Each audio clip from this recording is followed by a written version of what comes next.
예, 두 번째 이슈는 너무 올랐나라는 건데요. 아마 이거 하면 요즘에 가장 먼저 생각나시는 것이 금호 타이어가 아닐까 싶습니다. 더블스타에 매각하기로 결정난 이후에 3일 연속 상한가를 기록하는 모습이었고, 오늘은 물론 상승폭이 좀 줄어들긴 했습니다만 어느덧 100% 상승률을 보여주는 건데, 현재 상황이 어디까지 진행이 됐는지 한번 컬럼니스트께서 설명을 해주시죠. 네, 지금 정상화 계획을 착착 진행을 하려고 하는 그런 참이죠. 독립 경영하고 노동 3승계를 보장을 하기로 했습니다. 일단 노동조합과 단체 협약과 고용을 보장을 하고요. 더블스타가 국내 공장에 대한 설비 투자에도 나서겠다. 또 그 금호타이어 노사나 산업은행 또 더블스타 셋이 참여하는 미래위원회도 구성을 하겠다. 상여금을 일부 반납하면서 노조도 성의를 보이겠다. 여기까지 합의가 돼 있는 상태이고, 금호타이어가 사실 일반적으로는 잘 알려져 있지 않지만 방산업체입니다. 이 부분을 어떻게 처리할 것이냐, 여기에 대한 승인까지 떨어지고 나면 정말로 더블스타가 금호의 실질적인 주인이 될 것이고요. 해서 이제 그 유상증자도 시작이 될 것이고, 그 3년의 고용 보장은 하기로 했죠. 그리고 확보하고 있는 그 지분을 판매하지 못하도록 하는 이 부분에 대해서도 각각 3년과 5년으로 그 제한 기간이 확정이 돼 있으니까요. 일단 한숨은 돌린 상태입니다. 예. 네. 그런데 이제 역시 주식시장 측면에서 저희가 한번 얘기를 해보자면, 이런 M&A가 있을 때 뭐 인수하는 기업은 돈이 많이 드니까 당장 주가가 빠지는 경향이 있고, 피인수 기업 같은 경우에는 만약에 좋은 회사 쪽으로 피인수가 된다면 긍정적으로 뭐 급등하는 경우가 있는데, 이번 금호타이어 같은 경우에는 우리나라 상장된 주식으로는 피인수 기업만 있는 거 아니겠습니까? 네. 그리고 100%? 막 이게 워낙 너무 크게 올라서요. 주가 변화에 대해서 어떻게 보셨는지 궁금하네요. 그러니까 보통 보면 이제 인수하는 기업들은 좀 악재로 받아들이고, 뭐 피인수는 당연히 좋다라고 보이는데, 그것도 이제 상황에 따라 좀 다르다고 보시면 될 것 같습니다. 일단 인수하는 기업들 같은 경우 아무래도 자금 부담이 있죠. 예전에 지금 뭐 두산인프라코도 요즘에 좀 어렵지만 두산바켓을 너무 비싸게 인수해서 지금 고통을 받고 있고, 금호산업도 사실 대우건설 인수하면서 거의 망가져 버렸지 않습니까? 예. 그래서 과거에 또 하이닉스가 지금은 좋지만 그때만 해도 어떻게 보면 미운오리 새끼였어요. 완전히 뭐 하이닉스 인수만 한다 그러면 관련 기업들 다 주가가 폭락하는 예. 흐름들이 나왔는데, 일단은 뭐 또 반대로 봤을 때 피인수 기업은 또 좋죠. 왜냐면은 지금 은행이라든가 정부기관이 보유한 뭐 회사라든가, 그러니까 대주주가 은행권이라든가 이런 정부기관일 경우에는 사실은 투자를 잘 안 합니다. 나중에 이제 어쨌든 그 돈만 회수를 하면 되거든요. 그래서 투자에 굉장히 소극적이기 때문에 어떻게 보면 주인이 없는 기업들 같은 경우는 할인을 받을 수밖에 없는데, SK 하이닉스도 이제 실제로 SK에 편입되고 나서 주가 굉장히 많이 올랐거든요. 실제로 투자도 많이 하고. 그래서 피인수되는 기업들 같은 경우 이제 대주주가 이제 그 확실한 대주주가 확보된다는 측면에서 주가에 긍정적입니다. 다만 이게 항상 맞진 않는다는 게, 예전에 이제 미래에셋 대우가 그 합병을 이제 발표했을 때 피인수 됐던 그 대우증권 같은 경우는 오히려 주가가 많이 빠졌거든요. 예.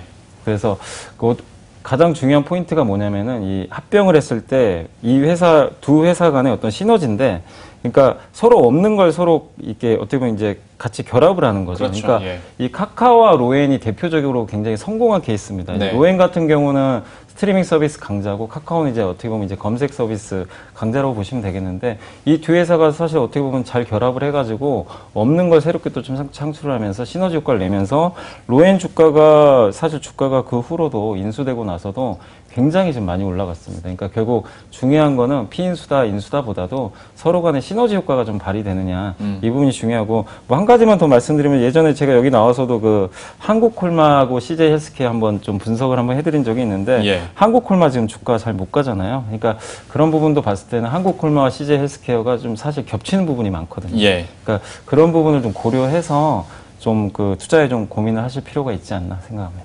역시 뭐 중소형과 대형 타이어, 그리고 중국과 한국, 더 나아가서 이제 글로벌 시장에서 얼마나 시너지를 이 둘이 합쳐져서 낼 수 있느냐에 따라서 앞으로의 주가 향방도 체크가 될 것 같은데요. 다만 이번 사안과 관련해서 우리가 고지고대로 M&A 이슈다라고만 받아들일 수 없는 것이, 전례가, 그것도 안 좋은 전례가 있었지 않습니까? 쌍용차에 대한 이야기를 저희가 어제도 사실 많이 했었는데, 하다 보니 외국계, 그것도 중국계, 먹튀, 연관 검색어가 엄청나게 나오고 있습니다. 네. 여기에 대해서는 우리가 아직도 걱정을 할 수밖에 없는 상황 아닙니까? 우려가 좀 있어요. 그래서 지금 그 더블스타의 회장이 기자들을 불러가지고 중국에 있는 공장하고 R&D 센터 이런 데를 보여주면서 우리가 결코 먹튀를 할 만큼, 그러니까 기술만 가져올 만큼 기술의 그 허덕이는 회사가 아니다. 이걸 굉장히 적극적으로 홍보를 하고 있거든요. 절대 먹튀 아니고 우리가 금호타이어 기술 아니라도 충분히 기술력 많이 가지고 있다. 예. 자동화 공정도 우리 기술로 80% 이상 일어났다. 이런 것들을 강조하고 있는 상황이에요. 그리고 우리 정부도 아마도 이건 제 예상입니다만 R&D 센터가 지금 기흥에 있잖아요. 그 금호타이어가 가지고 있는 글로벌 특허가 수백 개에 달하는 것으로 알려져 있는데 이런 것들이 해외로 그냥 단순히 기술 유출에 끝나지 않도록 아마도 R&D 센터 이전은 하지 않는다. 이런 것들을 약정서에 넣을 가능성이 있어 보입니다. 이런 전반적인 상황에 여러 가지 장치를 두는 이유는 우리가 쌍용차에 대한 그 슬픈 기억이 있기 때문인데 아직도 복직을 못하시고 10년째 복직 투쟁을 하는 분들이 계세요. 예. 또 아스팔트 농사라고 해서 사람이 차를 끌고 가는 그런 가슴 아픈 시위도 있었습니다. 쌍용차의 경우에는 80년 기준으로 당시 그 주가가 5,000원 선이었는데 제가 그 장 개장 전에 확인을 해보니 어제 종가가 한 5,000원 정도 되더라고요. 그러니까 그 지난 40년 동안 한때 25,000원까지 올라갔던 이 주가가 왜 제자리에서 그 잃어버린 40년을 보내게 되었는가. 당시의 5,000원과 지금의 5,000원은 완전히 가치가 다르잖아요. 예. 더구나 중간에 상하이차로 손을 한번 바꿨을 때 반짝 주가가 올라갔다가 뭐 RV 사업이나 이런 것들을 생각보다 실적을 내지 못하면서 주가가 내리 하향 곡선을 걷습니다. 결국은 바닥을 치고 그 이후에 다시 소폭 반등하는 그런 모습을 보였는데 이런 상황들을 고려하면 쌍용차의 기억이 우리가 금호타이어를 바라보게 하는데 굉장히 많은 그 영향을 미치고 있는 상황이에요. 아마도 더블스타가 과거에 쌍용차를 탐냈던 다른 외국계 기업들처럼 그런 행위를 벌이기에는 국내의 여론 그리고 감시하는 눈이 그때보다 훨씬 촘촘할 겁니다. 물론 쌍용차의 그 주가 흐름들과 이번 사안을 그대로 대입할 수는 물론 없겠죠. 특수성도 워낙 다르고요. 현장 분위기도 다르고 피인수와 인수 기업 간의 어떤 기술 격차나 규모 자체도 그때 당시와는 좀 다른 상황이지만 워낙 또 대한민국 우리나라 기업 역사에서는 좀 아픈 기억들이 있다 보니까 아무래도 먹튀 논란이 계속 나올 수밖에 없고 여기에 대해서는 우리 정부와 그리고 또 기업 간에 계속된 좀 조율이 필요해 보입니다.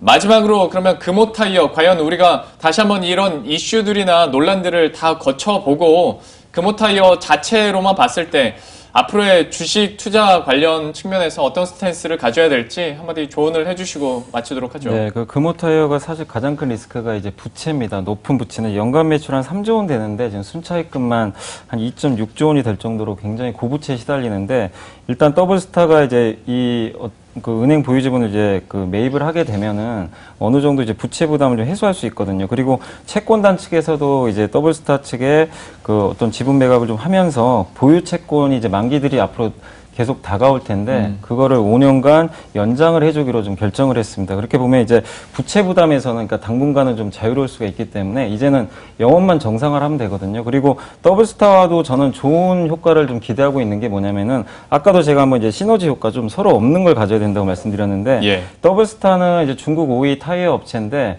이 버스용, 이제 트럭용 이쪽 대형 타이어 쪽에서 그렇죠. 굉장히 높은 경쟁력을 갖고 있고요. 예. 근데 금호타이어는 승용차용입니다. 거의 네. 대부분이. 그러니까 서로 없는 걸 갖고 있거든요. 그래서 중국 공장이 지금 가동이 안 되고 있는데 이 돈을 투입해서 중국 공장이 가동이 된다라면은 더블스타의 네트워크망을 이용해서 이 금호타이어가 이제 중국 어떻게 보면 승용차용 타이어 시장에서 본격적으로 또 영업을 하면 또 굉장히 또 많은 이익을 낼 수가 있거든요. 그래서 그런 면에서 이제 더 이상의 리스크는 없어졌다. 다만 지금 주가가 뭐 최근에 너무 많이 올랐잖아요. 예. 그래서 주가 측면에서는 지금 현재 PER 13배 정도 되고 한국 타이어가 8배밖에 안 됩니다.